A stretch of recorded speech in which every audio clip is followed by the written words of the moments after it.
So you're on the beach with a picnic, the gulls are around, might as well throw them a bit of food, right? They do look hungry after all.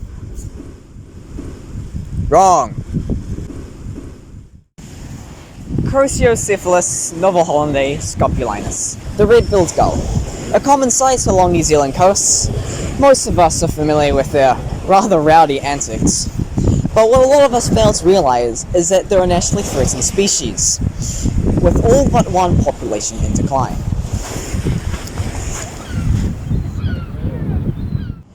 The red-billed gull is a subspecies of the silver gull, and while in other regions of Australasia they're classified as least concern, the New Zealand Threat Classification System lists them as a nationally vulnerable species. Many factors contribute to the decline of our endemic subspecies. Exotic pests such as rats, stoats, and hedgehogs all predate on nesting birds and their young. The higher amounts of CO2 in our atmosphere is causing our oceans to absorb more carbon. This lowers the average pH level of the water. The higher acidity degrades the calcium carbonate exoskeletons of their prey species, such as krill, which are crucial for our breeding success. Perhaps it's the rather large lack of public knowledge that contributes a fair amount to this problem. Sometimes more heinous acts, such as shooting the birds, driving through breeding colonies, or even poisoning them. These acts can land you 2 years in prison. But more often than not, it's the things that you might not even consider. Feeding them chips, bread, crackers, processed meats, what have you. What these can do is seriously affect their hormones, resulting in a lower breeding success. Other times, it can clog up their insides, resulting in less nutrients getting absorbed into their bodies, and sometimes even constipation. So, just don't feed them. They might look like they're hungry, but they're not.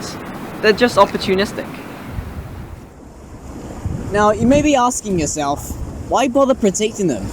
They're just seagulls, after all, right? Tarāpunga play an important role in Aotearoa's ecosystem.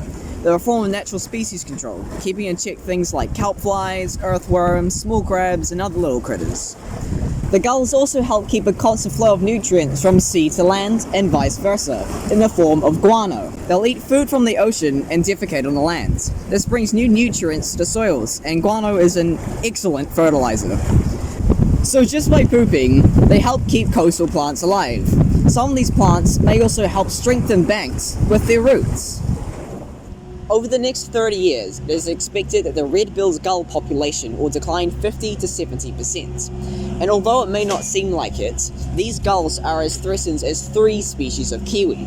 This is due to the alarming rate of their decline, while kiwi are either declining slower or are increasing in population.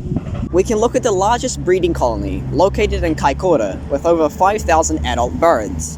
Between 1993 and 2003, the population declined by 50% and is believed to have declined by 33% since a 1965 survey. And to put this into a better perspective, in the 1960s, Kaikoura's breeding population was the 3rd largest in New Zealand. Three Kings Island and Mokuhina Islands had declined much more, which puts Kaikoura as the current largest. There's still a lot we don't know about red-billed gulls, such as why our subspecies is doing so poorly, while others in Australia and New Caledonia are doing okay. But in the meantime, it's up to us to protect our precious manu. Encourage people to stop feeding them. Don't let your children and dogs chase them. Anything you can do helps. Hopefully you are now able to see these birds in a new light, and appreciate them for the gorgeous shorebirds that they really are. As they really are quite charming once you get to know them.